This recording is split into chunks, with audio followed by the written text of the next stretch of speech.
Assalamualaikum geng. Okey geng, nama saya Yan Boyan. Dan saya Along. Dan hari ni korang dah tengok kan tadi intro dia ada seorang mamat yang tengah main gitar kan. Kalau korang nak tahu siapa, perkenalkan diri sikit bang. Saya Lan dari kumpulan Jin Bara. Ya. Gitaris dari kumpulan Jin Bara. Gitaris daripada kumpulan Jin Bara kan. So Along, ada apa-apa soalan nak tanya dekat brother Lan? Okay, first kali kita tanya Lan. Okay, Lan sihat Lan ni Alhamdulillah sihat. Okay. So, kita sembang-sembang santai hari ni kan. Kita bukan nak formal apa semua kan. Kita relax-relax je ni, sembang santai bersama Lan Jin Bara. Kita akan tanya perjalanan seni dia kan. So, permulaan Lan, macam mana starting dengan perjalanan seni ni? Saya berkecimpung dalam bidang muzik. Saya serius lepas habis sekolah. Saya tubuhkan band dengan kawan-kawan. Sampai saya orang kata kita nak cari pengalaman, sentiasa mencari. So saya campur dengan ramai-ramai orang. Saya libatkan diri dalam pertandingan. Sampai satu masa tu saya libatkan diri dalam scene club. Kan bila dah sampai masa tu saya rasa saya kena kembangkan lagi. Saya cari jalan yang lebih baik. So saya buat keputusan untuk saya sambung belajar. Dalam bidang muzik saya menuntut di Aswara. Aswara. Ya. Bukan calang-calang guys, Aswara guys. So sebelum saya sambung belajar kat Aswara tu, saya ada libatkan diri dengan satu pertandingan di RTM masa tu. Battle of the Band, rentak juara. Masa tu tahun 2006 tak silap saya. Kat situlah saya kenalnya abang-abang Jin Bara tu. Dan kat situlah bermulanya orang kata saya punya nak katakan rezeki lah saya. Alhamdulillah Allah sentiasa tunjuk jalan yang yalah kita orang kata kita jujur dan kita orang kata ikhlas kan. Kita buat kita nak cari kemajuan dengan diri kita, insya-Allah Allah akan bantu. Betul. Allah akan temukan kita dengan orang-orang yang bantu kita. So bukannya senang nak pergi ke bidang kena ada kesungguhan, semangat, usaha tu kena ada kan Betul. Tu belum kita tanya macam mana perjalanan mental pula. Kan nak lalui satu persatu. Orang ingat senang. Sebenarnya yang boleh tahu adalah tuan punya badan sendiri tau. Nak melalui liku-liku kehidupan tu kan. Betul. Bergelar artis ke apa, mainstream lah, mainstream. Betul. Jadi apa-apa pun kau tunggu segmen yang kedua, kita akan tanya macam mana Abang Lan boleh join dengan Jin Bara kan. So stay tune gang. Sarah. Okay gang, Long, tadi kita dah tanya Abang Lan macam mana perjalanan mula-mula kan. Mula-mula dia boleh bermain gitar semua. So segmen kedua ni kan, setiap orang mesti akan ada pahit dan manis. Ada pahit dan manis. Jadi Abang Lan, kita nak dengar pengalaman pahit abang dulu lah. Pengalaman pahit lumrah dalam setiap orang seni kan.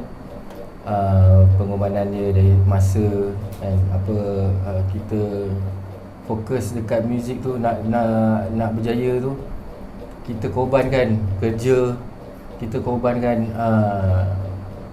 keluarga kan. Mak ayah ni sanggup ni tidur dengan kawan-kawan kat studio kan, nak cari lagu. Makan ke tak makan ke itu nombor dua kan. Yang penting band lagu yang kita nak buat ni kita puati. Tu pengalaman pahit tu biasa lah kan. Macam mana cara kita nak bawa. Kalau dalam selain dari tu macam berkumpulan ni banyak kepala nak jadikan satu tu, bergaduh tu itu normal. Keluar masuk dari band tu kan, orang kata letak jawatan lah. Kan, gantung gitar apa kan. Tinggalkan posisi tinggalkan posisi kan. Tapi itu sebenarnya itulah mengajar kita untuk lebih matang. Tapi itu lumrah lah dalam band. Itu lumrah. Kiranya bang, abang ada tempoh macam dalam cerita rock ni semua ada lah. Ya betul. Itu cerita tu arwah Abang Muhammad Khalid tu memang kisah tu. Sebenarnya itu kisah benar tu lah. Kisah nyata kan. Pengalaman yang kita bila kita tengok balik kan, inilah yang diorang cerita ni yang dulu kan. Jadi kita tengok ni kan. Dah lalui kita lalui kan. Orang kata yalah, kalau diorang ni berlapar ni kan, apa tengok kentang tu pun boleh bergaduh lah, boleh bersilat lah kan, boleh berkongsi lah ramai-ramai kan. Janji dapat rasa sikit-sikit lah. Kan dapat buka silat tu. Maknanya cerita arwah tu memang betul lah dia tunjukkan jalan bang. Jalan dia. Bukan rekaan lah. Yes. Memang nyata kehidupan apa ni penggiat seni lah orang Betul, kata kan. betul. So bang kita dah cerita kan kenangan pahit daripada Abang Lan Jimbara. So kenangan manis dia apa pula bang dalam bidang yang abang cemburi ya? Cemburi kan. Kenangan manis dia ialah bila kita dah orang kata dah lalui liku-liku liku-liku orang kata pahit tu, kita akan jumpa manis tu. Contohnya bila kita usahakan tu kita membuahkan hasil tu, kalau kita masuk bertanding, kita berjaya, kita dapat tempat kan, dapat pergi separuh akhir tu pun sebenarnya kita dah menang lah, kita dah rasa puas kat situ. So bila kita pergi kat setiap tempat, kita akan nampak kita akan apa orang kata pergi ke step yang lebih besar. Setiap tempat yang kita pergi tu kita akan dapat juga orang kata hasil dia. Kat situ sebenarnya kita dah nampak kejayaan. So kita terus usaha lah. Maksudnya kenangan manis tu lebih pada orang dah kenal-kenal abang. Ya betul. Kenangan manis tu sampai kita dulu sanggup berlapar, lepas tu dah dapat hasil kan. Tak banyak pun tak apa kan. Orang kata kalau dulu tu roti tu boleh makan roti kosong kan. Lepas tu tengok bila dah ada hasil tu KFC. Macam tu lah. Lebih kurang. Tapi kira usaha tu nampak hasil tu jadi puas hati kan. Betul. Tapi orang dengar KFC yang sebelum tu diorang tempuh tu agak sukar kan. So bukannya senang nak sampai ke satu tahap. Yang penting setiap satu benda kita nak buat kena usaha bang kan. Jalan ninjut sampai habis bang kan. Macam yang kita all out kan. Usaha tawakal. Betul kan. Berdoa. Jujur, ikhlasan kita dengan kerja kita tu kan. Betul abang, bila main gitar pun saya pernah dengar orang tua-tua cakap kau main gitar ni kau kena ada keikhlasan, kejujuran. Betul ke bang? Betul itu betul. Dengar kan. Barulah orang dengar tu pun menusuk dalam orang menusuk dalam gaul. So lepas ni kita akan segmen ketiga ni Long, kita akan tanya macam mana perjalanan Abang Lan boleh sampai ke kumpulan Jimbara, jadi gitaris untuk kumpulan Jimbara kan. So kalau kau nak tahu, stay tune. Sarai. Okey kan, kita dah kat segmen terakhir Long. Segmen terakhir dah. Kejap je masa kan. Kejap je. Nampak Abang Lan pun dah macam ngantuk. Okey lagi bang, steady je. Yang penting apa bang? Yang penting Soroi. Yeah, nampak. Yang penting Soroi kan. So kita dah janjikan segmen ketiga ni kita nak tanya macam mana bang boleh terjebak pula dengan kumpulan Jimbara bang. Macam mana abang punya perjalanan boleh pergi ke menjadi seorang gitaris Jimbara. Satu nama yang besar. Jimbara ni kan bukan calon band. Okey, macam saya cerita tadi, saya masuk pertandingan rentak juara. Artis jemputan masa tu Jimbara. Okey, so sebenarnya saya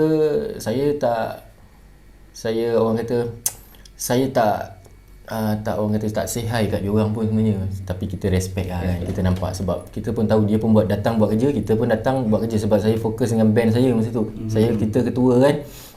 Jadi saya dah cakap dengan band saya siap-siap. Hari ni Jimbara artis undangan. So aku tahu korang mesti excited. Tapi selagi kerja kita tak settle, kita duduk dengan kita punya band dulu. Kan nak salam kita kena hormat dia orang kan.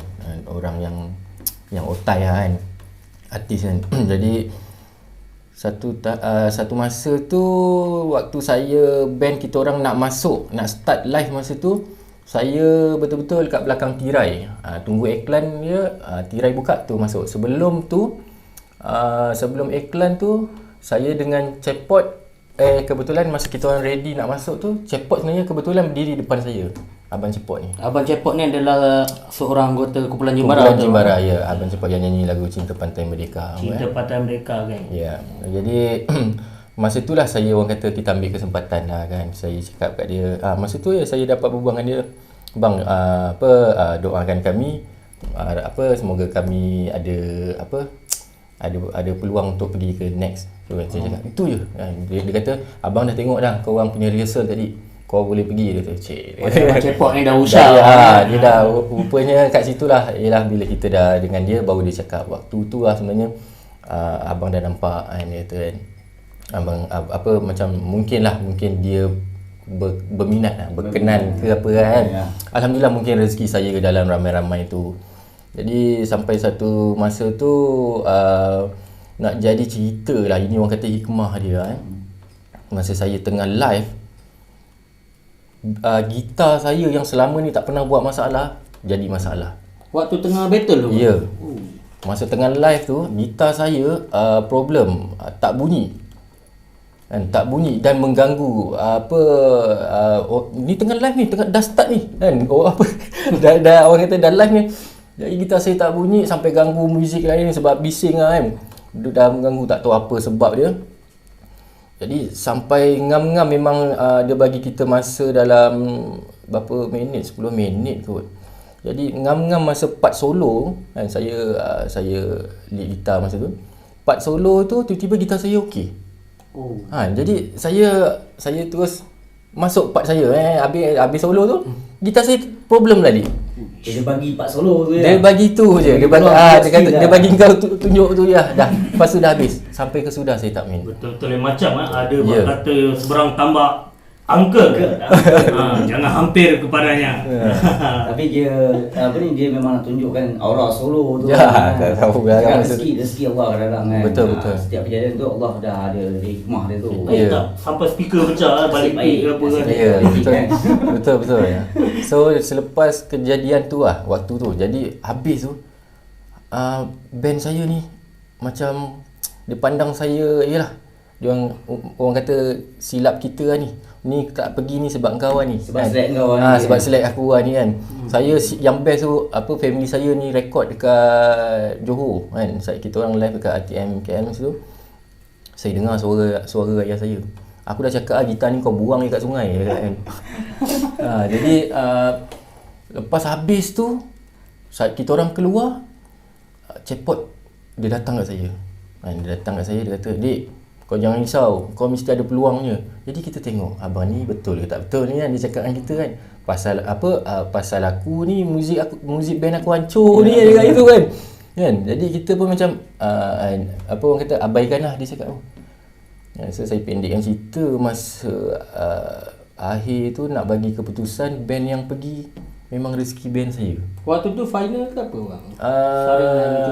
Suku akhir, nak pergi ke separuh akhir. Jadi nak pergi ke separuh akhir, band yang last kali dia sebut kan, memang kita orang memang dah cakap aku tak ada harapan lagi. Orang kata tak payahlah berdiri dekat depan ni kan, nak ada apa lagi kan. Memang orang kata tak ada harapan dah, gitar saya tak bunyi, malah mengganggu, bising lagi sound ni kan.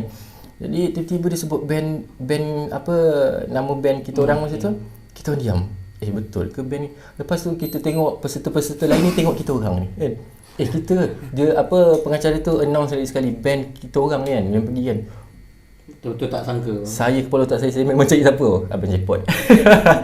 Mana aura orang lama ni bila cakap. Betul. Dia nampak bakat tu. Saya terus keluar, saya jumpa dia, saya jerit dia ni.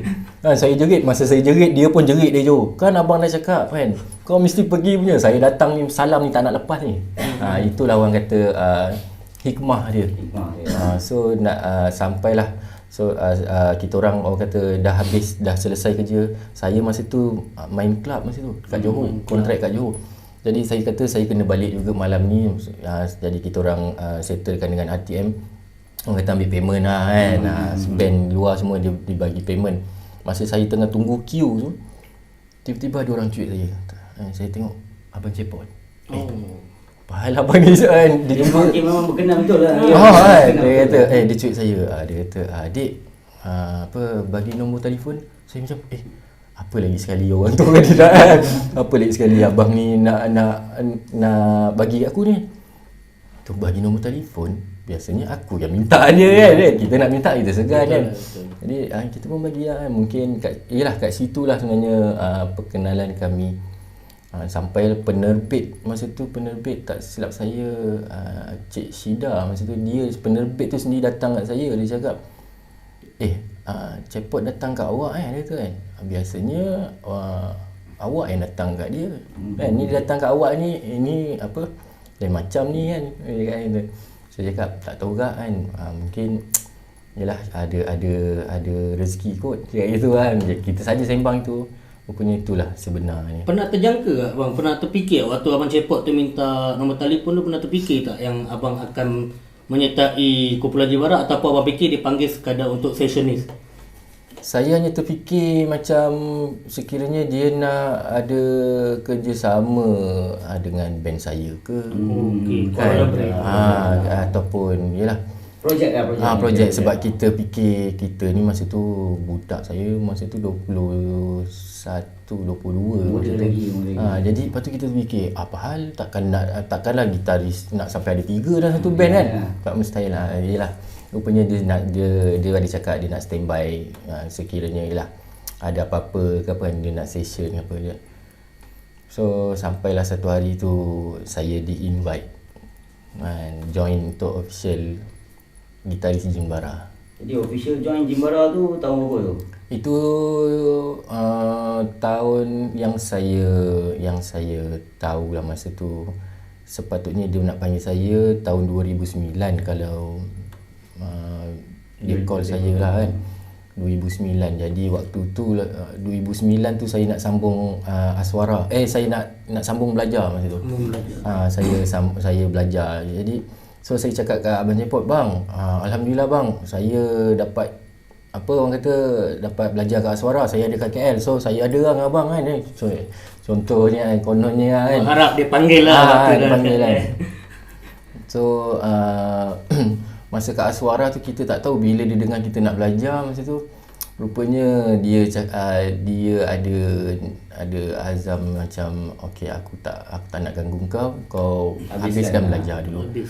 Yang penting bila kau dah asah bakat kau dah tajamkan ni yang dia cerita kat saya kan.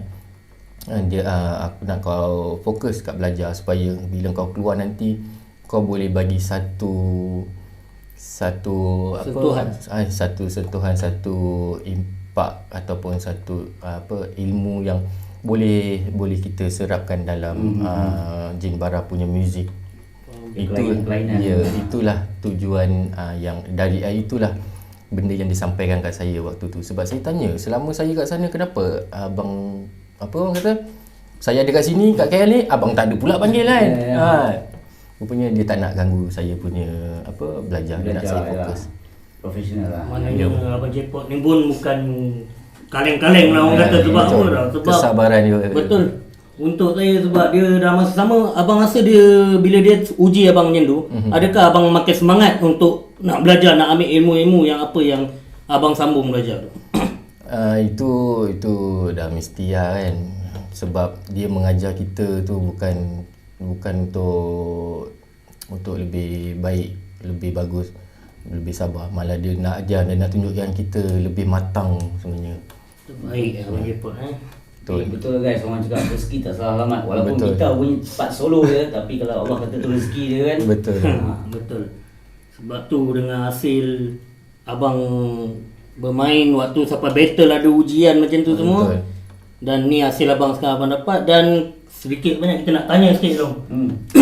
Apa projek terbaru bang lepas habis dengan musim keadaan musim Covid sekarang?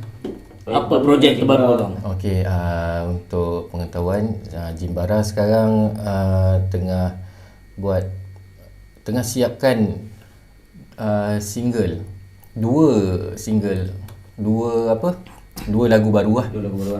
Ada kita orang dengan JV dengan Luncai Mas. Datuk M. Nasir Datuk M. Nasir, betul.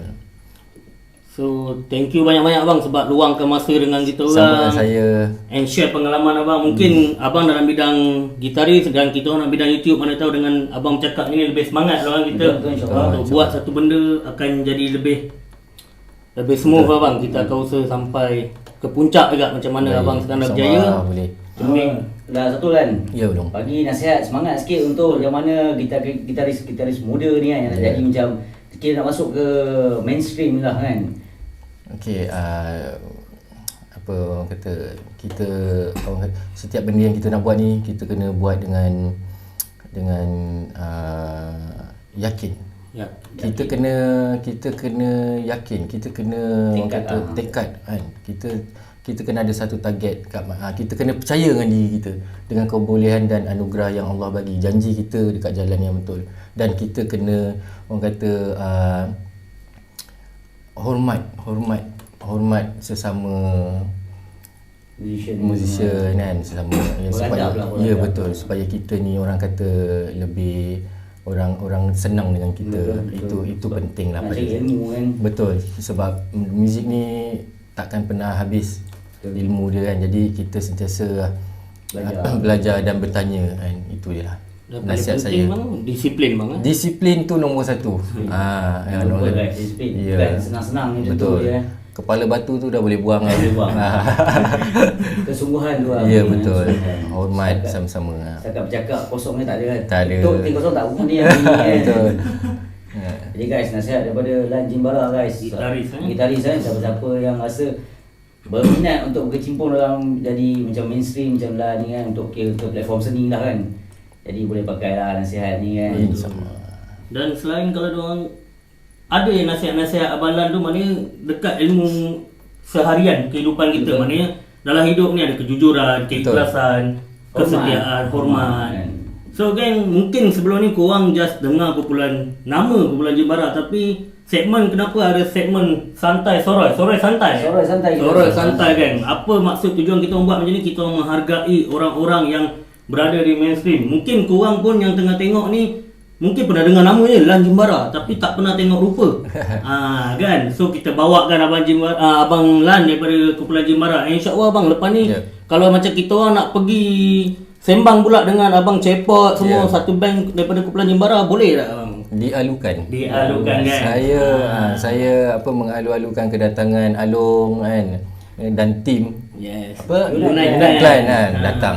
InsyaAllah kita akan setting, kita buat lebih InsyaAllah ada rezeki nanti dalam masa yang kita nak siapkan album single lagu-lagu kita ni. Saya harap waktu tu Along dan tim dapat datang lah. Unite Clan ni dapat datang, kita shoot video lagi real. Terbaik. Peluang alhamdulillah kita dapat kenal dengan Abang Lan Jimbara. Dan lagi satu geng, kalau korang suka dengan segmen-segmen macam ni geng, kita orang akan buat bukan selain kumpulan Jimbara. InsyaAllah kita akan jumpa artis-artis yang mungkin korang macam saya cakap tadi, mungkin korang kenal nama dan tak pernah tengok rupa dia, ataupun mungkin dulu korang tengok waktu muda dan sekarang dah berusia tapi tengok Abang Lan tetap handsome kan. Pergi karaoke nyanyi lagu-lagu lama tapi tak kenal siapa penyanyi dia kan. So nantikan apa-apa pun, satu yang saya nak cakap, korang semua adalah geng kami. Soroi. Asyam ke dia.